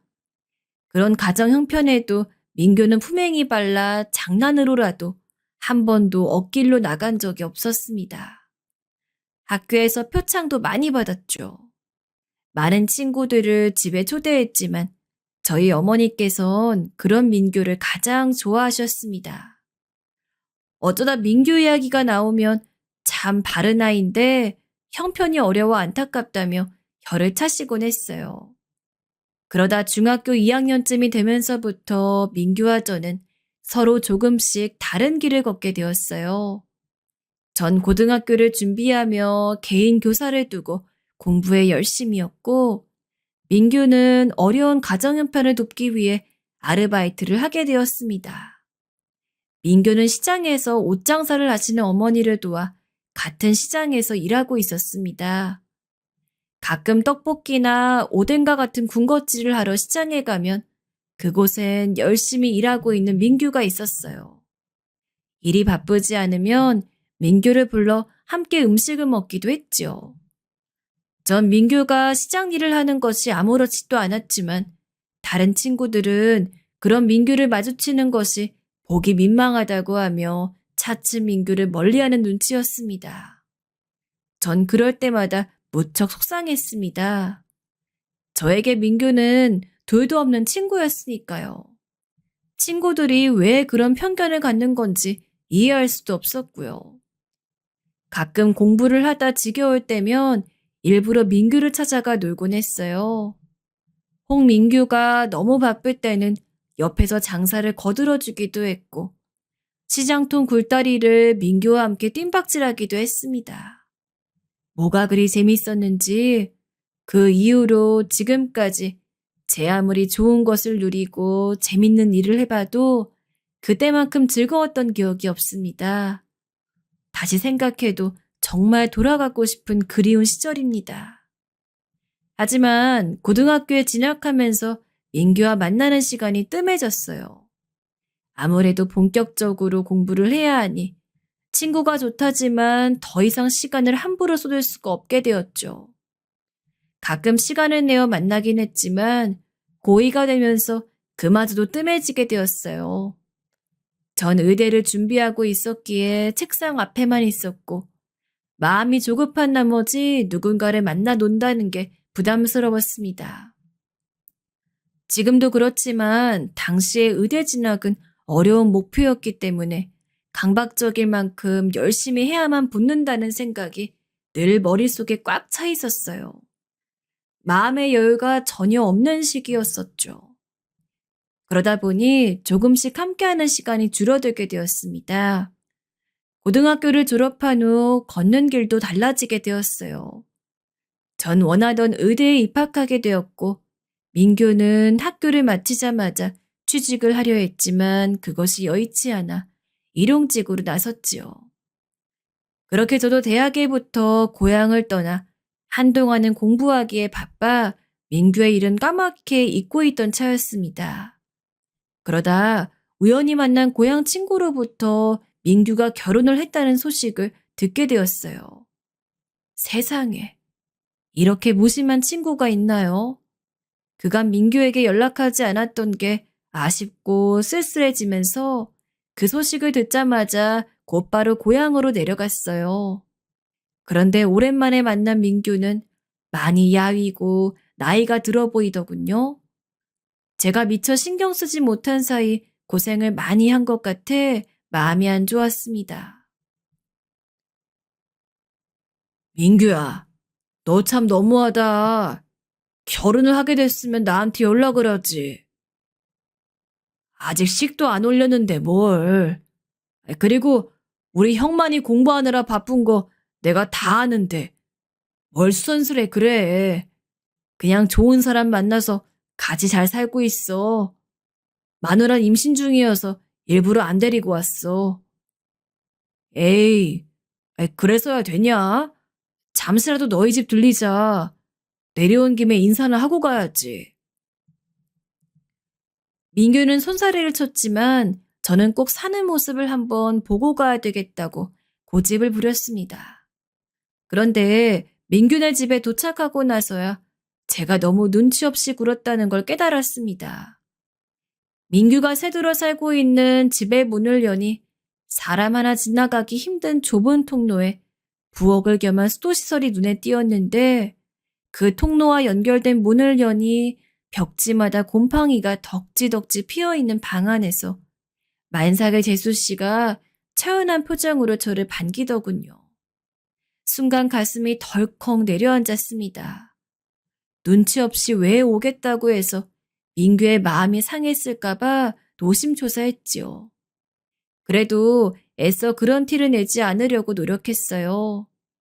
허나 민규네 부부는 그렇게 사는 모습이 창피했는지 내내 안절부절이었습니다. 커피라도 드릴까요? 집에 드릴 게 마땅치 않아서. 아, 네. 아무거나 괜찮습니다. 죄송해요, 재수씨. 제가 고집 부려왔는데 불편하시죠? 너무 눈치 없이 왔네요. 아니에요. 얼른 커피 드릴게요. 잠시만요. 재수씨는 커피를 타면서도 표정이 좋지 않았습니다. 옆에 있는 민규 역시 얼굴에 그늘이 져 있었고요. 마치 제가 불청객이 된 듯하면서 정말 수만 가지 생각이 스쳐 지나갔습니다. 겉으론 아무 내색하지 않았지만 속은 타들어가고 있었지요. 어렸을 적엔 아무 격 없이 지내던 친구인데 자기 사는 처지를 부끄러워하고 있는 친구를 보니 마음이 너무나 아파왔습니다. 전 후다닥 커피를 마시곤 그 집에서 나왔습니다. 그리고 곧장 집으로 달려가 어머니께 말씀드려 돈 300만 원을 빌렸죠. 어머닌 갑자기 뜬금없이 왜 그렇게 큰 돈이 필요하냐고 물으셨지만 제가 민규를 만나고 온 것을 아셔 뭔가 짚히는 것이 있으셨던지 두 말 않고 돈을 마련해 주셨어요. 고맙습니다, 어머니. 저는 그 말을 남기곤 다시 민규를 찾아갔습니다. 형만아, 무슨 일이냐? 놓고 간 거라도 있어? 아니, 그게 아니고 생각해보니까 결혼 선물을 제대로 못 준 것 같아서 이거 받아. 어? 아이, 이게 뭐야? 아니, 너 이 큰 돈을 어디서... 명색의 네 결혼 선물인데 이거라도 해주고 싶었어. 더 주지 못해 미안하다. 형만아, 나 이 돈은 너무 부담스럽다. 괜찮아. 얼른 도로 가져가. 와준 것만으로도 고마워. 나중에 내 결혼식 때 돌려주면 되잖아. 받아. 내 손 무한하다. 아, 얼른. 민규는 한사코 사양했지만 나중에 제 결혼식 때 꼭 갚으라고 하며 떠안기다시피 하니 하는 수 없이 돈을 받았습니다. 민규의 눈시울이 금세 붉어졌습니다. 고맙다, 형만아. 안 그래도 이것저것 준비할 것도 많아서 눈앞이 캄캄하던 참이었어. 네가 주는 돈은 일단 받을게. 잘 쓰고 나중에 내가 열심히 해서 꼭 배로 돌려줄게. 약속하마. 약속은 무슨? 나중에 잘 돼서 돈 넘치면 그때 갚아도 돼. 그럼 난 이만 간다. 어, 잘 가, 형만아. 그렇게 민규를 만나고 돌아오는 길은 스스로 잘했다 싶었습니다. 민규에게 도움이 됐을 거라 생각하니 마음의 짐이 좀 덜어지는 기분이 들었어요. 어렸을 적 함께 시간을 보내며 시간만 보낸 게 아니라 추억도 함께 나누었으니 늘 그 추억에 보답하고 싶었는데 이렇게라도 민규의 사는 형편에 도움이 되어 다행이란 생각이 들었습니다. 그 후에는 저도 정말 바쁜 시기를 보냈어요. 지금 생각해도 그 많은 공부량을 어떻게 다 소화했는지 기가 질릴 정도네요. 명절에나 가끔 집에 내려갔다 이내 바삐 올라오다 보니 민규를 자주 만나지도 못했고 그저 가끔 생각날 때마다 전화 통화나 하는 정도였지요.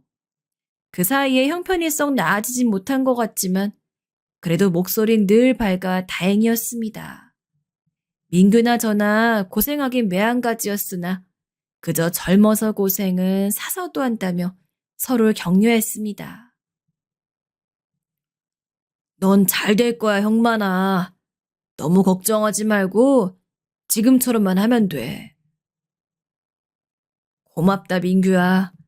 네가 있으니까 참 위로된다. 가끔 통화를 하는 정도였지만 이상하게도 민규의 따뜻한 말을 들으면 딱딱했던 마음이 풀어지며 위로를 받는 듯한 기분이 들었습니다. 다른 친구들과 통화를 하는 것보다 민규와 통화하는 게 훨씬 좋았지요. 그래서 힘든 일이 있거나 지칠 때면 민규에게 전화해 제 속 얘기를 허물없이 털어놓곤 했습니다. 참 공부가 쉽지 않다. 내가 너무 만만히 생각했나 봐. 다른 친구들이 힘들어하는 것 같지도 않은데 나만 뒤처지는 것 같아. 아니야. 너 지금 잘하고 있어. 내 보기엔 너만큼 똑똑하고 잘난 놈 없다. 그러니 기죽지 말고 힘내. 지금 생각해보면 아무것도 모르는 어린 시절 민규의 그런 말들 덕분에 힘든 시기들을 무사히 지날 수 있었던 것 같습니다. 시간이 한참 흘러 저는 긴 과정을 마치고 의사가 되었습니다. 그 사이에 제 배필도 만났죠. 아내에게도 민규 이야기를 자주 했습니다. 제 어린 시절을 이야기하자면 절대 빼놓을 수 없는 친구였으니까요. 아내도 우리 둘의 이야기를 재밌어하며 민규를 꼭 한번 만나보고 싶어 했는데 그 사이에 고향에 들를 때마다 민규는 항상 일에 바빠 만나보지 못했어요. 아쉬웠지만 그래도 전화로 안부를 전하곤 했으니 괜찮았습니다. 그리고 아내에게 제 결혼식 때 꼭 한번 민규를 인사시켜 주기로 마음먹고 그러고 있던 차였죠. 결혼식을 준비하면서 당연히 민규에게도 청첩장을 보냈어요. 와, 형만아, 드디어 결혼하는구나. 자식, 축하한다. 민규는 제 결혼을 자기 일처럼 축하해 주었습니다. 민규는 아내가 궁금하다고 했고 저도 아내에게 네 이야기를 많이 해뒀으니 결혼식 날 꼭 오라고 하며 전화를 끊었지요. 하지만 이상하게 결혼식 당일날 민규가 보이지 않았습니다. 결혼식 날에야 어디 신랑이 눈코 뜰 새가 있나요? 어지간한 사람은 와도 기억 못할 판이지만 전 민규를 계속 기다렸기 때문에 결혼식 내내 식장을 흘끔거렸어요. 그런데 어디에도 민규의 모습은 찾을 수가 없었습니다. 지훈아, 민규 못 봤냐? 민규? 글쎄, 못 봤는데 왜? 민규 안 왔어? 그러게, 민규가 안 보이네. 고향 친구에게까지 민규가 어디 있는지 물었지만 친구도 민규를 보지 못했다 했습니다. 사진 찍을 때가 되니 안달이 나기 시작하더군요. 하는 수 없이 결혼식 사진에 제일 친한 친구가 빠지고 말았죠.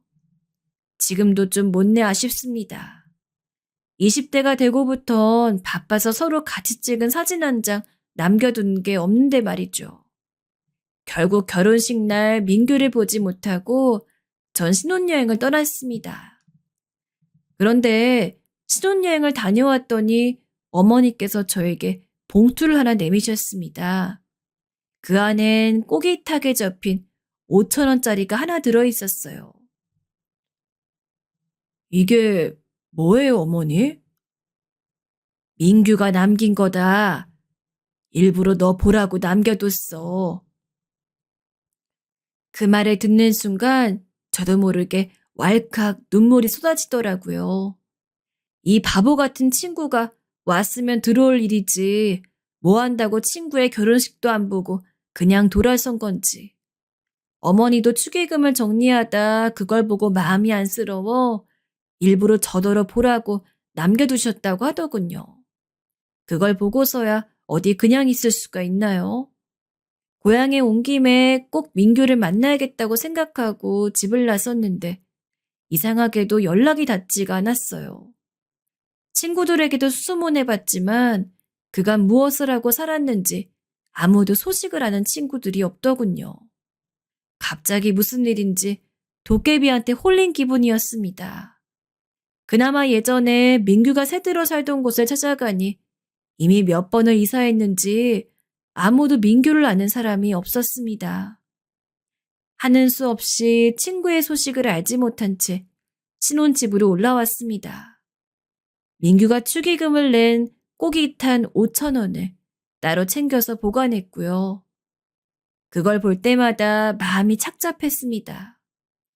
어렸을 때는 책 읽는 것도 좋아하고 공부도 곧잘하던 똑똑한 친구였는데 대체 그놈의 가난이 뭔지 친구 결혼식에 와서 당당히 자기를 드러내지도 못하는 그 심정이 오죽했을까 하는 생각도 들었고요. 그로부터 며칠이 지나 집에서 전화가 왔습니다. 민규로부터 편지가 왔다고 하더군요. 내용이 궁금해서 당장의 편지를 읽어달라고 하고 싶었지만 왠지 그간의 상황으로 봤을 때 남에게 알리지 못할 사정이 있을까봐 일단은 보관을 해주시라고 했습니다. 그러고는 저도 병원 일이 바빠 고향엔 통 내려가지 못하고 몇 달이 지나고 명절이 되어서야 겨우 고향에 내려가 그 편지를 뜯어볼 수 있었습니다. 편지를 읽고 나선 또다시 눈물을 주체할 수가 없었지요. 형만아, 우선 결혼 축하한다. 네 소식은 종종 듣고 있었지만 늘 열심히 해서 잘 되는 모습 보니 기분이 좋다. 그리고 미안하다. 네 결혼식에 축의금을 든든히 낸다고 약속을 못 지키게 되어서. 마음 같아선 남들 하는 만큼이라도 하고 싶었는데 그렇다고 어디 가서 돈을 꿀 형편도 안 돼서 나 부끄럽지만 하찮은 부조금이나마 너무 기분 상하지 않고 받아줬으면 한다. 억지로 마련한 돈을 예식장까지 가는 차비를 제하고 나니 고작 몇천 원 남더구나. 그래도 가까이서 결혼식을 지켜보려고 제일 좋은 옷을 입고 찾아갔지만 예식장에 가니 내 모습이 다른 사람에 비해 너무 초라하게 느껴졌어. 그래서 괜히 내가 결혼식을 망치는 것 같아 일부러 멀리서 지켜봤다. 먼 발치에서나마 나는 네 결혼하는 모습을 다 지켜봤으니 너무 섭섭하게 생각하지 말았으면 좋겠다. 언제고 떳떳하게 다시 만날 날이 있을 거야. 마침 다행히 좋은 분들을 만나 기회를 얻었으니까 앞으로 뭐라도 열심히 해볼 작정이다. 이게 나한테 마지막 기회가 될 것 같아. 당분간은 바빠서 연락도 못할 테지만 늘 지금처럼 건강히 있기를 바란다. 나도 열심히 해서 꼭 좋은 모습으로 다시 만나도록 노력할게. 사랑한다, 친구야. 그리고 결혼 축하한다. 제 결혼식을 먼 발치에서 지켜봤던 친구의 말은 저를 너무도 가슴 아프게 했습니다. 왔으면 당당히 모습을 드러낼 것이지 그렇게라도 제 결혼식 모습을 지켜봤다는 사실에 마음이 무너질 듯 아파했습니다. 그래도 그나마 다행스러웠던 건 마지막 글귀였어요. 좋은 기회를 얻어 열심히 무언가를 하고 있다는 민규의 말. 그 말에서 전 왠지 민규의 자신감이 느껴졌습니다. 비록 그래서나마 어린 시절 골목대장을 하던 민규의 당당하던 모습이 떠올라 대체 어디에서 뭘 하는진 모르지만 언제고 민규가 꼭 성공한 모습으로 만날 수 있기를 간절히 빌 뿐이었습니다. 그리고 민규는 그럴 수 있을 거라고 반드시 그럴 수 있는 놈이라고 믿었습니다. 그러고 한참의 세월이 흘렀습니다. 그 사이에 저도 아이를 낳아 키우고 일을 하면서 바쁜 세월을 보냈죠. 의사의 일이라는 게 늘 긴장 속에 있는 일인지라 더더욱 마음의 여유가 더 없었던 것 같아요. 그 와중에 아이도 키우고 인간으로서 성숙해지는 기간도 가졌던 것 같아요. 민규의 소식은 들리지 않았습니다. 그 나이쯤에서는 정을 나누었던 친한 친구들과도 하나둘씩 멀어지기 마련이라 저도 민규를 그 정도로만 생각하게 되었어요. 친했지만 멀어져 버린 친구. 가정이 생기니 씁쓸하지만 저절로 그렇게 되어버리더군요. 다만 그때까지 연락이 없는 것으로 보아 아마 형편이 크게 나아지지 않았음을 짐작했을 뿐이었지요. 가끔 민규가 떠오르곤 했습니다. 술을 한 잔 마시거나 가만히 있다 보면 어렸을 적 민규의 모습도 생각이 나고 우리가 함께 놀던 굴다리가 떠오르기도 했어요. 그리고 마지막으로 만났던 그 고생에 찌들고 퀭한 눈이 떠올라 부디 지금은 좀 안정된 가정을 꾸리고 살길 바랬습니다. 그렇게 민규는 제 어린 시절의 추억으로만 다정했던 흑백 사진 한 장으로만 남게 되었습니다. 그러다가 중년이 된 어느 날 뜻하지 않게 민규의 소식을 듣게 되었어요. 그때가 벌써 20년 전의 일이죠. 미국에서 공부하고 한참 그곳에 살던 친구가 귀국을 하게 되어 축하 파티를 열었던 일이 있었습니다. 뜻밖에도 그 친구로부터 민규의 소식을 듣게 된 거죠.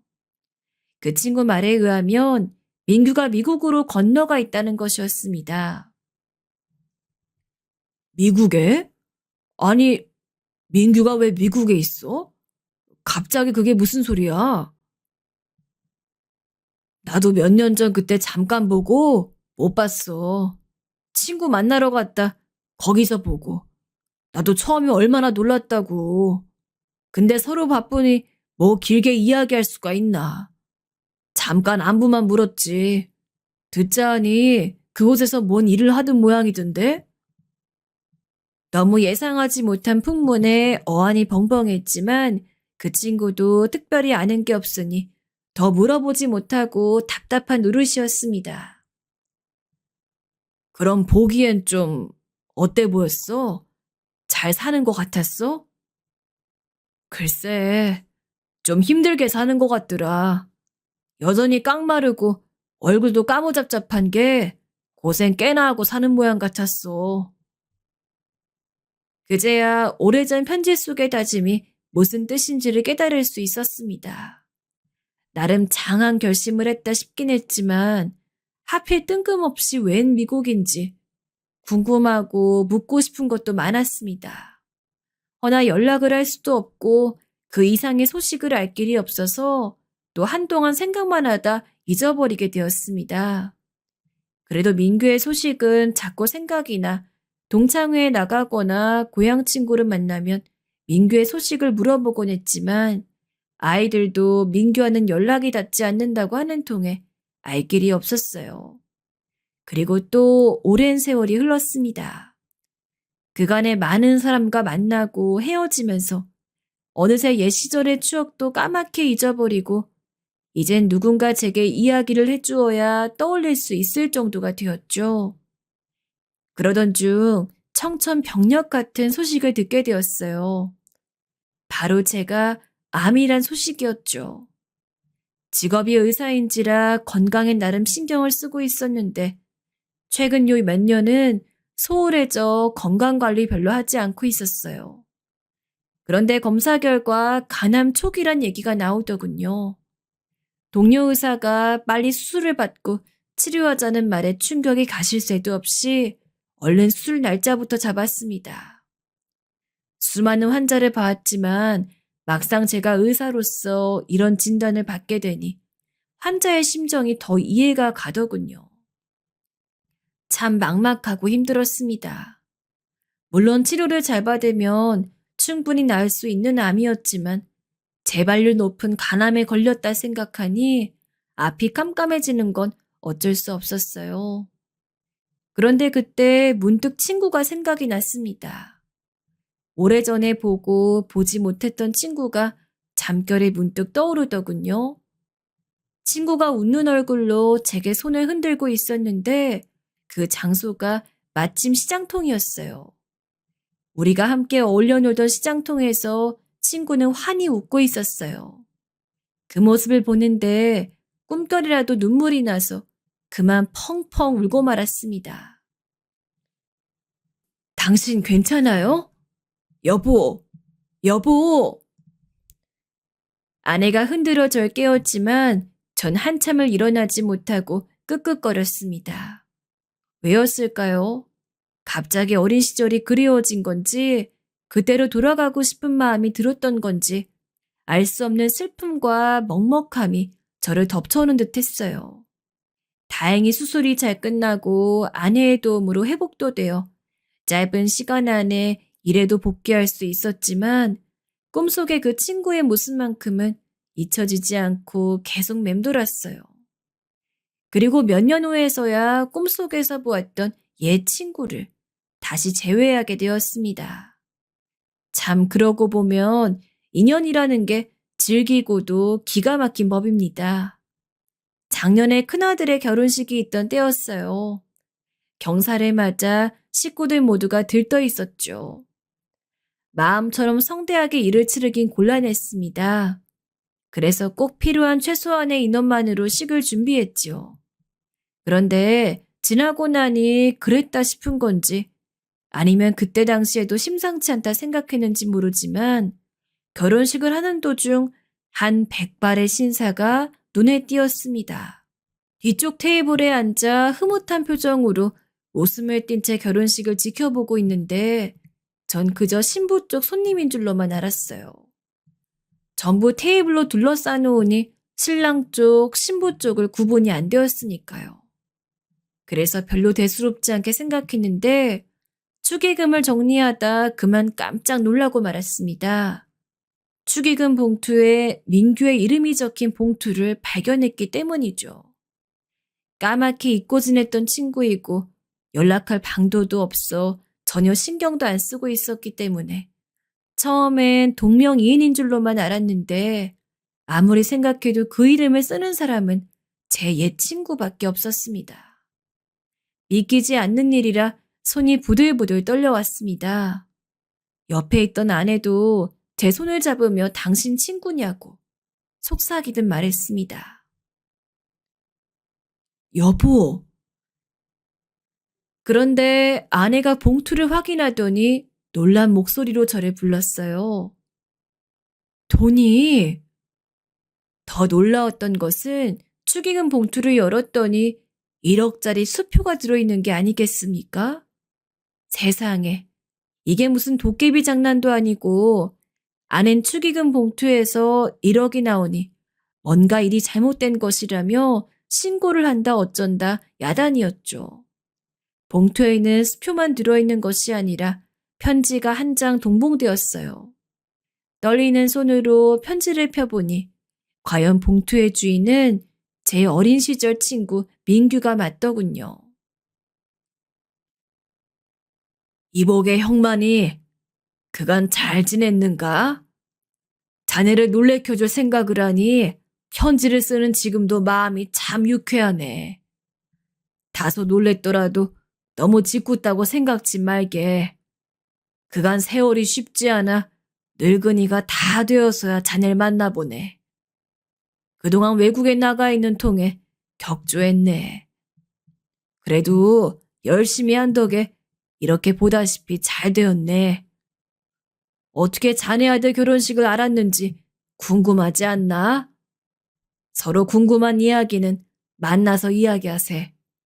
이 연락처로 전화 주게. 1억짜리 수표를 손에 쥐고 심장 떨리는 기분으로 편지를 읽었습니다. 그리고는 아내의 편지에 적힌 연락처로 전화를 했지요. 참 얼마만에 듣는 목소리인지. 여보세요? 민규의 목소리 듣자마자 그만 울컥 눈물이 쏟아질 것 같았습니다. 전화로나마 그간의 이야기를 다 묻고 싶은 심정이었지만 마침 민규도 누군가를 만나던 중이라 반가운 인사 끝에 약속만 정하고 전화를 끊을 수밖에 없었습니다. 통화를 끊고 나니 그만 너털 웃음이 나오더군요. 짧은 편지와 통화였지만 어쨌거나 이 친구가 대단한 성공을 한 것은 틀림없고 왠지 어린 시절 장난기 넘치는 그 친구의 모습도 떠오르고 기분 좋은 소식에 환희에 차기도 하고 세월이 흘러 이제야 만난다는 생각에 참 마음이 복잡 미묘했습니다. 며칠 후 약속 장소에 나가보니 아니나 다를까 결혼식에서 봤던 그 백발 신사가 바로 민규더군요. 저도 모르게 민규를 끌어안고 서로 얼굴을 부볐습니다. 30년의 세월을 어찌 말로 다 할 수 있었겠습니까? 저와 민규 둘 다 눈시울이 붉어진 채 서로의 얼굴을 부비며 그리움을 마음껏 나누었습니다. 이렇게 널 여기서 만날 줄이야. 나는 상상도 못했어. 이제 널 못 보겠다 싶었는데. 그치? 나도 그랬어. 근데 자네를 잊을 수가 있나? 민규는 제 어깨를 쓰다듬고 자리에 앉힌 후 천천히 지난 이야기를 시작했습니다. 민규의 성공 과정도 꽤나 기가 막히더군요. 마치 자서전을 읽는 것 같았습니다. 그러니까 제가 막 결혼 준비를 하던 그때의 일이지요. 그 당시 민규는 카센터에서 일을 하고 있었는데 당시엔 월급도 많지 않고 그 돈으로 자식 둘을 키우자니 그저 나날이 빠듯한 생활의 연속이고 빚만 안 지면 다행이라 할 형편이었다고 합니다. 기술이나 배워서 자기 이름으로 카센터를 차리고자 하는 소원만 품고 있었지만 그것도 돈이 있어야 가능한 일이죠. 그대로는 도저히 앞날이 보이지 않아 고민하던 민규에게 때마침 혹할 만한 제안이 들어왔다고 하네요. 외국엔 기술자가 대우를 받으니 한국 땅에 이대로 있는 이보다 미국으로 건너가 그곳에서 일을 하자는 제안이었고 민규는 낯선 타향에서 생활할 것을 생각하니 막막했지만 이대로 답도 없는 생활을 하는 것보단 부딪혀 깨지더라도 한번 가보자는 심산으로 미국행을 준비했습니다. 솔직히 너무 막막했어. 아이도 키워야 하고 돈 들어갈 땐 투성인데 방법이 없으니까. 내가 대학을 나온 것도 아니고 가진 건 기술뿐인데 여기선 알아주질 않으니까 그래서 어떻게든 한 몸 던져보자 싶어 가족들 이끌고 다 미국으로 간 거야. 근데 거기서 고향 친구를 만났지. 민규는 미국에서 처음 터를 잡을 동안 부침이 많았다고 했습니다. 그거야 굳이 듣지 않아도 미루어 짐작할 수 있는 일이었지요. 민규는 그 시절을 회상하며 정말 지옥 같았다고 이야기했습니다. 언어도 문제였지만 외국인에 대한 차별도 상상을 초월했고 매일 밤엔 술을 먹어야 버틸 수 있었다고요. 하지만 이왕 여기까지 온 거 포기할 수가 없어 버텼다고 했습니다. 고향 친구와 마주친 것도 그 즈음의 일이었다고 합니다. 꾀죄죄한 옷차림으로 만난 게 부끄러워 집에 돌아가는 내내 울었지만 민규는 아무리 힘들어도 이젠 돌아갈 집도 없다고 생각하며 이를 악물고 일만 했다고 합니다. 오기와 도끼, 그거로만 살았는데 그게 나한텐 좋은 점으로 작용했어. 현지 사람들한테 인정을 받고 나선 차츰 좋은 기회를 얻었어. 마침내 내 카센터까지 열 수 있게 되었지. 그간 한국에 있던 촌놈 의사로선 카센터로 어떻게 성공을 했다는 것인지 차마 짐작도 할 수 없는 일이었지만 민규는 카센터로 어마어마한 성공을 거두었고 많은 금액을 벌었다고 했습니다. 성공을 하고 가정도 안정적으로 꾸릴 수 있게 되니 그때만큼 행복했을 때가 없었다고 했어요. 이제야 사는 기분이 들었다고요. 한국에서의 그 막막했던 삶을 떠올리면 이제야 고생 끝에 낙을 얻은 것 같아 하루하루가 너무나 행복했다 합니다. 하지만 그러던 어느 날 민규는 또다시 지옥 속으로 들어가야 했다 합니다. 믿을 수가 없었지. 처음에는 내 아들이 죽었다는 게 아들의 시신을 보고서도 믿을 수가 없어. 한참을 어루만졌네. 바로 애지중지 길렀던 아들이 바로 교통사고로 죽고 만 것이었습니다. 나중에 아들에게 카센터를 물려주려 했어. 그래서 아들도 열심히 일했고. 그런 아들이 하루 만에 세상을 등지게 된 거야. 민규는 그때를 생각하는지 다시 눈시울이 붉어졌습니다. 그리고 제 앞에서 손수건을 들어 눈물을 몇 번 훔쳤습니다. 저 역시 눈물을 훔치며 민규의 이야기를 들었어요. 제가 감히 상상도 못한 슬픔과 상실을 겪어낸 친구 앞에서 무슨 말을 할 수가 없었어요. 그때 처음으로 다 놓고 싶었네. 성공도 미국도. 아마 아내가 아니었다면 나도 세상을 등졌을 거야. 민규는 남은 사람이라도 살자고 하는 아내 덕분에 하루하루를 살았다고 했습니다. 술과 약이 있어야 잠에 들 수 있었지만 그래도 그렇게 2년, 3년 살다 보니 사라졌다고 했어요. 그 후 아내와 단둘이 카센터를 운영하면서 열심히 살다 나이를 먹고 나선 한국에 돌아오자는 말이 나왔다 했습니다. 아내도 한국이 그립다고 했고 자기 역시 마지막은 한국에서 묻히고 싶었다고요. 나이도 제법 들고 노년을 고향에서 편하게 보내고 싶었어. 자네도 알다시피 고향이 나한테도 형만이 자네한테도 가장 소중한 곳이지 않나? 저는 민규의 말을 들으며 고개를 끄덕였습니다. 맞죠. 고향은 민규에게나 저에게나 가장 소중하고 애틋한 곳이었습니다. 가장 순수한 마음으로 뛰놀던 곳. 아무 걱정 없이 아무 슬픔 없이 서로 향해 웃을 수 있었던 곳이었어요. 그리고 그곳엔 친구가 있었지요. 너무도 소중한 친구가. 멀고 먼 세월을 돌아 이렇게 만나게 된 친구가요. 그렇게 민규는 한국에 돌아와서 가장 먼저 고향에 내려갔다고 합니다. 저 말고도 한 친구에게 도움을 받은 것이 있어 그 친구를 찾아갔다가 그 이로부터 제 아들의 결혼 소식을 듣게 된 것이죠. 마음 같아선 당장에 저를 만나고 싶었지만 일부러 저를 깜짝 놀래켜주기 위해 결혼식 당일까지 몇 달을 벼르고 있었다고 하는군요. 자네한테 얼른 연락하고 싶었는데 마침 아들 결혼식이라지 않나? 이거 기회다 싶었지. 자네도 기억나지? 내가 자네 결혼식에 축의금한 거. 사실 그때 5,000원 하면서 내가 꼭 반드시 성공해서 자네의 자식 결혼 때에는 1,000배로 부조금을 내겠다 다짐했었거든. 근데 세월이 하도 지나노니 그깟 500이야 누가 못하겠나 싶더구만. 그래서 까짓 10,000배다.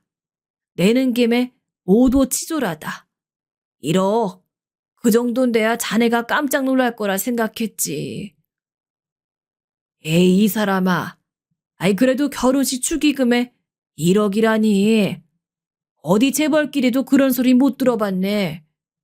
안 그래도 내가 돌려주려고 생각하고 있었어. 이 사람은? 자네가 그럼 어디 재벌들 부조하는 거 봤단 말이야? 그리고 그걸 꼭 돈으로 생각해야 좋은가? 예전에 자네가 나한테 300을 준 적이 있었지? 그걸 지금 돈으로 따지면 값어치가 몇 곱절은 될 거야. 그리고 금액이 문제가 아니라 그때 그 돈은 나한테 그냥 돈이 아니었어. 애는 태어나지 집안에 돈이라고 눈을 씻고 찾아도 없지.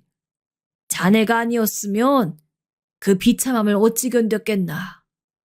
자네 덕분에 나도 이까진 놈의 세상, 이런 친구들을 둔 내가 왜 기죽어 사냐.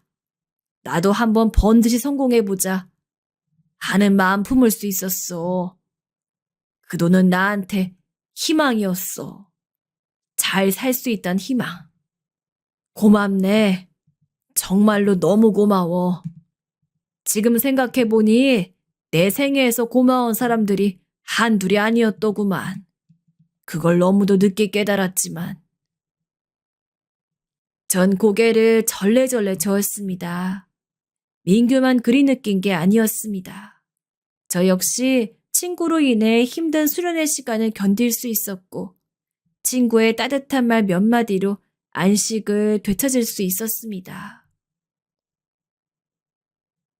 자넨 내게 고향 같은 친구야. 민규는 제게 고향 같은 친구였습니다. 언제 어디서든 돌아가고 싶은 곳, 찾아가고 싶은 곳, 그런 친구였어요. 나이가 들고 시간이 흘러 기억에선 잊혀져 갔지만 마음에선 계속 갈망하고 그리워하던 친구였지요. 그런 친구를 지금이라도 만나 감사할 따름이었습니다. 전 그날 민규와 함께 술을 한 잔 기울이곤 집으로 돌아와 아내에게 민규 이야기를 꺼냈어요. 아내도 무척 놀라하며 지금이라도 만나 다행이라 말했습니다. 정말 사람이년 신기하네요. 참, 다시 못 볼 거라 생각했는데. 그러게 말이야. 나도 민규는 못 볼 줄 알았는데 이렇게도 만나지는구만. 아내의 말대로 사람의 인연이란 참 신기하기도 하고 귀하기도 합니다. 뜻하지 않았지만 이루어지고 만나고 싶어도 선뜻하지 않을 때가 있으니까요. 친구에게 닿고 싶을 땐 마음처럼 되지 않다. 이제 이렇게 친구가 제게로 먼저 걸어왔으니 그 손을 잡고 다시는 놓지 않으려 합니다. 나도 한번 꼭 만나고 싶어요. 다음에 당신이랑 같이 만나요. 그러자고. 아는 친구와의 만남에 요즘 들떠하고 있습니다. 친구에게 말했더니 친구도 그럼 재수 씨를 데려가겠다 하더군요. 그러고 보니 재수 씨도 오랜만에 보네요. 내 사람이 만날 걸 생각하니 벌써부터 마음이 흐뭇해집니다. 또 그렇지 않아도 저도 수년 내로 은퇴를 마음먹고 있었는데 함께 노년을 보낼 친구가 생겨 얼마나 마음이 든든한지 몰라요. 그간 살아오면서 많은 사람들을 사귀었지만 내 속내를 모두 털어놓을 수 있는 사람을 찾기가 어려웠습니다만 친구를 다시 만나게 되니 참 기쁘기도 하고 유년 시절부터 지금까지의 인연이라니 참 보통 인연이 아니란 생각이 듭니다. 어린 시절 친구와 함께 나중에 커서도 꼭 이웃에 살자고 입버릇처럼 말하곤 했는데 이제야 그 약속이 실현되려나 봅니다. 그리고 축의금은 친구의 말에 일단은 고맙게 받겠다고 말하곤 받았지만 그 돈을 좋은 곳에 쓰려고 마음먹었습니다. 아직 사용처는 정하지 못했지만 고향에 기부를 할까 합니다. 민규도 그걸 제일 좋아할까 싶지 않네요. 오늘 이 늙은이의 이야기는 여기까지입니다. 쓰면서도 저 젊은 날의 회상을 하는 듯 싶어 가슴이 먹먹하기도 하고 옛날 생각이 많이 나 참 뭉클했습니다. 나이가 드니 눈물도 많아지나 봅니다. 어쨌든 제게 소중한 친구 이야기를 이렇게라도 전할 수 있어 좋았어요. 다들 추운 날씨에 건강 조심하시고 들어주셔서 감사합니다.